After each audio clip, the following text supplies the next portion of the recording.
Caríssimos irmãos e irmãs, nós hoje nos deparamos com uma palavra do Evangelho que a igreja reserva para o dia de sábado, que é um elogio a Nossa Senhora, mas que às vezes é interpretado e apresentado como se fosse algo em demérito à Mãe de Deus. Isto é, quando querem apresentar alguns textos para dizer que Nossa Senhora não é tudo isso que os católicos consideram, pegam este texto, dentre outros, e apresentam como que com esse texto Jesus estivesse desmerecendo a sua mãe, quando na verdade ele a está elogiando. Alguém na multidão diz: feliz aquela que te gerou, feliz aquela que te carregou no ventre, feliz a tua mãe. E Jesus diz: muito mais feliz quem ouve a palavra de Deus e a pratica. Santo Agostinho, ele diz que a Virgem Maria é muito mais feliz por ser discípula do que por ser mãe. Então, Jesus está elogiando Nossa Senhora porque além de ela ser a sua mãe, além de ela ser feliz por o ter gerado, por ter sido a escolhida para gerá-lo e trazê-lo ao mundo, ela é muito mais feliz porque é a feliz discípula, é a obediente discípula de Nosso Senhor, que põe em prática a palavra de Nosso Senhor.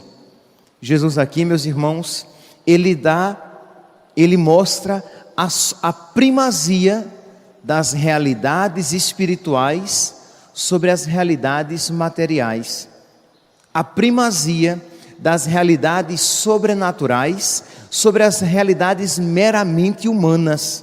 Isto é, muito mais feliz a Virgem Maria por ter Cristo no coração do que apenas por tê-lo no seu ventre. No dia 25 de agosto deste ano, eu refleti aqui com vocês a respeito da vida de São Luís IX, rei da França, que é um exemplo tão claro desta soberania, primazia, precedência das coisas do alto com relação às coisas de baixo, da terra. A primazia, a precedência, a preeminência das coisas de Deus espirituais com relação às coisas da terra meramente humanas. O que é que nós diríamos de alguém, por exemplo, que tem saúde, que tem beleza, que tem tranquilidade nesta vida? Imagine alguém belo, rico, saudável e feliz nesta vida. Ora, nós diríamos: é feliz, bem-aventurado é este homem, bem-aventurada é esta mulher. Nosso Senhor diria: muito mais feliz quem tem a sua alma em estado de graça. Muito mais feliz quem é amigo de Deus. Muito mais feliz do que aquele que é belo, que é saudável, que é rico, que tem amigos e uma vida tranquila. Meus irmãos, se nós crermos e se nós cremos de verdade na palavra de Deus, o que vale ao homem ter 80, 90, 100 anos, 110, nossa, 110 com saúde, beleza, tá difícil, né? Mas tá bom. 110 anos, 120 anos de saúde, beleza, riqueza, tranquilidade e amigos, e uma eternidade no inferno, longe de Deus. Ah, padre, pelo amor de Deus, não fala assim. Mas foi exatamente isso que nosso Senhor falou quando disse: o que vale ao homem ganhar o mundo inteiro e perder a sua alma no inferno? Quem está falando isso não sou eu. Quem falou isso foi nosso Senhor Jesus Cristo.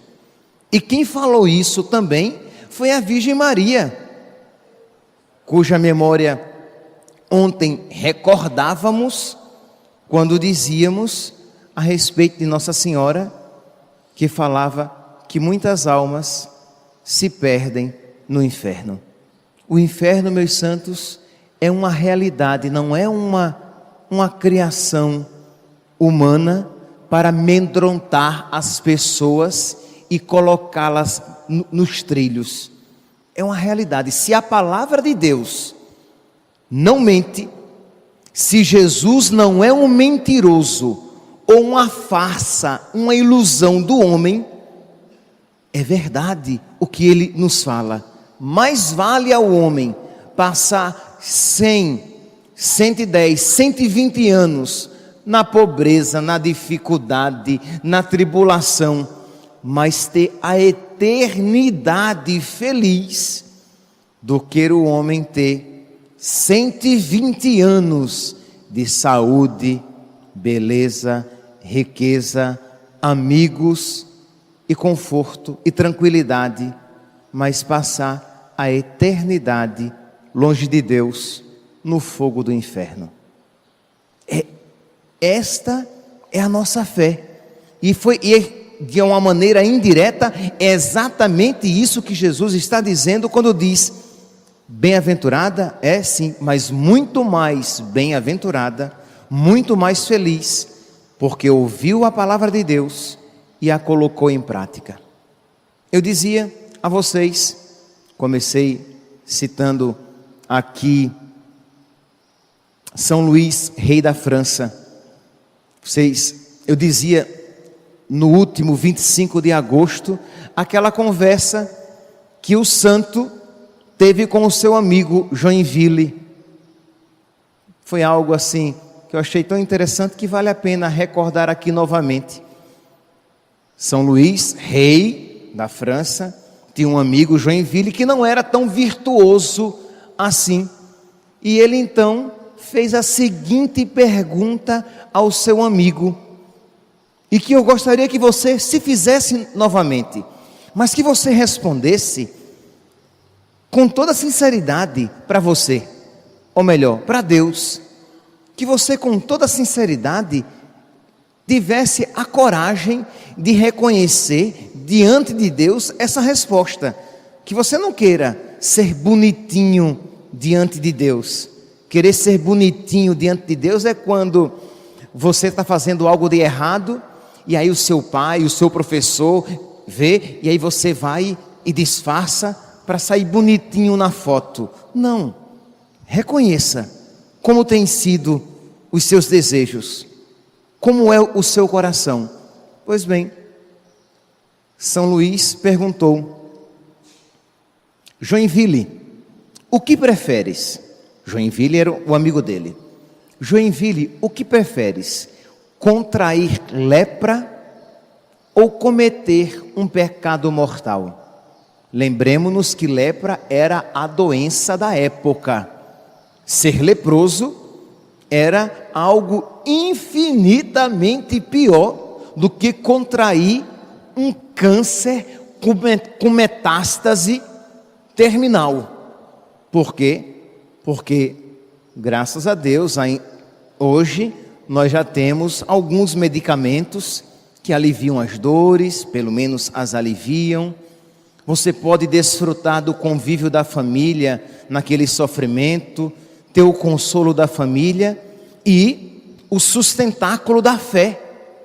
Você não precisa pensar que porque você, ou melhor, você não deve pensar que você contraiu que você está com câncer, porque você cometeu um pecado horrível e Deus está castigando você.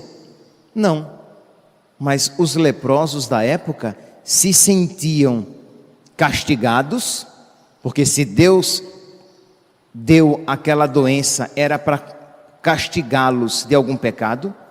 Eles perdiam os familiares, porque não podiam conviver mais com os familiares, eles não tinham conforto nenhum dos familiares, eles iriam viver de mendigar e da caridade alheia, porque não podiam trabalhar também para se manter. Eles iam morar em grutas afastadas da cidade, eles não tinham remédios para aliviar a dor nem para curar a lepra, eles iam morrer como indigentes, sem esperança nenhuma. Então estamos aqui de acordo que a lepra era algo muito pior do que qualquer doença que hoje nós possamos compreender. Pois bem, então São Luís faz uma pergunta séria de Joinville: o que você prefere? E Joinville diz: eu prefiro cometer um pecado mortal, porque depois eu vou e me confesso. E ele diz: bobo, insensato. Primeiro, da lepra a gente se livra quando morre, do pecado mortal nem sempre. Quem foi que disse que primeiro você vai ter o arrependimento necessário para obter o perdão de Deus na confissão? Quem foi que disse que você, depois de cometer o pecado mortal, receberá a graça de Deus, ou melhor, se abrirá a graça do arrependimento necessário para receber a absolvição? E segundo, quem garante que você terá tempo de se confessar? E se você morrer no ato mesmo daquele pecado? E se você morrer antes de se confessar? Você terá uma eternidade de sofrimento que não se compara à lepra. Meus irmãos, o que você responderia? O que você preferiria? Contrair câncer ou cometer um pecado mortal? Não diga, infelizmente, apenas para sair bonitinho na foto, que você preferiria contrair câncer, porque você vive escolhendo o pecado mortal para não renunciar a um prazer, para não renunciar à sua vontade. Esta escolha não tem sido colocada diante de você para você escolher ou algo terrível ou cometer o pecado mortal. O Senhor tem pedido a você para renunciar um prazer, uma vontade sua, uma mania apenas, uma preguiça, uma falta de tenacidade. E você, porque não quer combater a mulher velha, porque não quer combater o homem velho, você acaba cedendo àquele pecado, porque você se esquece de colocar em primeiro lugar as coisas espirituais. Quando o rei colocou isso para o seu amigo, ele perguntou porque ele colocava em primeiro lugar as realidades espirituais. Diz que São Luís, rei da França, teve 11 filhos, e que ele, depois de um dia agitado, com muitos compromissos, ele fazia a sua oração e depois chamava os filhos para o seu quarto, quando ia conversar com eles sobre os santos, sobre as virtudes, rezar com eles, prepará-los para o céu, porque sabia e dizia aos filhos que fugir do pecado está em primeiro lugar de todas as coisas.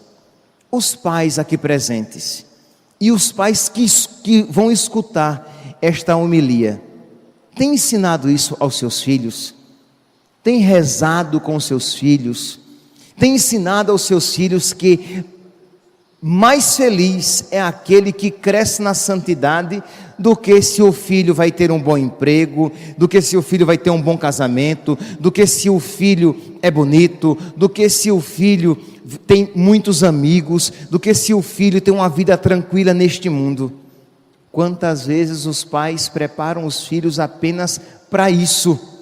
Se gastam e desgastam para dar aos filhos uma vida confortável, uma vida digna, uma vida saudável, mas não preparam os seus filhos para dar a eles uma vida com Deus, uma vida na graça, e os seus filhos saudáveis, bonitos e bem vestidos, caminham juntamente com você para o inferno.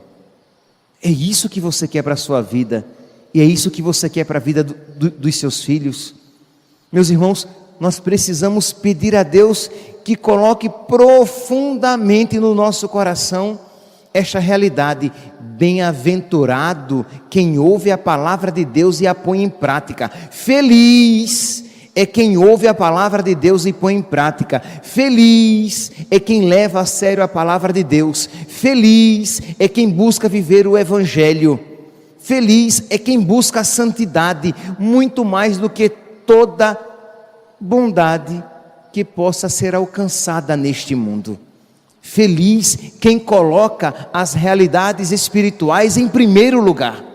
Nós precisamos nos converter a isso, e uma vez convertidos precisamos ensinar isso aos nossos amigos, aos nossos filhos, aos nossos pais. Nós precisamos pedir constantemente, porque o nosso homem natural, o nosso homem material, o homem simplesmente, ele não consegue compreender isso. O homem, pelas suas próprias forças, ele não consegue compreender que seja melhor ter câncer e não cometer um pecado mortal do que o contrário. O homem natural, ele não consegue compreender isso. O homem natural, ele não consegue compreender que é melhor estar na graça e não ter alguns privilégios neste mundo do que o contrário. Naturalmente nós não conseguimos chegar a esta realidade, porque nós necessitamos de fé. Agora, se nós tivermos fé, nós não teremos medo, ou melhor, nós teremos a força de que precisamos para, por exemplo, deixar o emprego, se por acaso aquele emprego desagrada a Deus. Sim, existem empregos que desagradam a Deus. Eu prefiro ser pobre, eu prefiro passar por privação a estar naquele emprego que me paga muito bem, mas que me coloca numa situação de pecado. Eu prefiro terminar aquele relacionamento que me dá uma compensação afetiva neste mundo, mas que me leva para longe de Deus, que me leva para o inferno. Eu prefiro e eu quero, às vezes, ter uma vida mais difícil e fisicamente mais cansativa, mas buscar a Deus, do que uma vida mais descansada e estar longe de nosso Senhor. Ora, de uma maneira bem prática e para terminar, quem tem, por exemplo, o objetivo, a prática da missa diária, matutina pela manhã, sabe que isso sacrifica um pouco do o sono de vocês. Por quê? Porque nem todo mundo consegue dormir tão cedo quanto gostaria, e nem todo mundo acorda tão descansadamente quanto gostaria, mas é melhor eu ter mais cansaço no corpo e mais graça na alma, do que renunciar à graça da alma para ter o cansaço, para ter o descanso do corpo. Meus irmãos, é uma luta constante, porque o nosso homem velho, ele não se deixa catequizar para sempre. A gente catequiza hoje, a gente evangeliza hoje, e amanhã ele já se esquece novamente.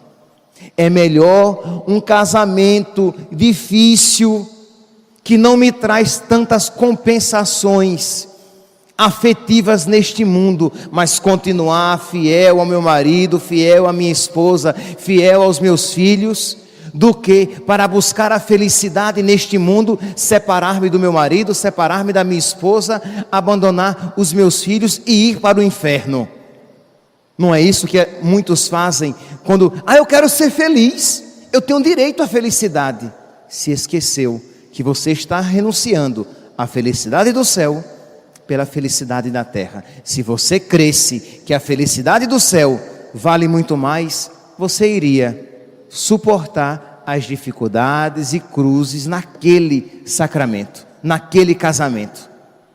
Entende, meus santos, que nós seríamos muito mais felizes, até mesmo aqui neste mundo, se nós não buscássemos neste mundo a felicidade que nós cremos encontrar apenas e principalmente em Deus. Colocar em primeiro lugar as realidades espirituais. Peçamos a Nossa Senhora, elogiada hoje pelo seu Filho, como que muito mais feliz do que por aquela graça natural que lhe foi concedida, ser mãe de nosso Senhor, muito mais feliz ela é porque ouviu a palavra de Deus e teve Cristo gerado no seu coração. Peçamos a Nossa Senhora que ela nos ensine, que esse burro chucro que somos, que insiste em não aprender, que ela consiga vencer as resistências do nosso coração e nós aprendamos também, assim como ela, a encontrar primeiramente a felicidade em colocar em prática a vontade do Pai. Louvado seja nosso Senhor Jesus Cristo.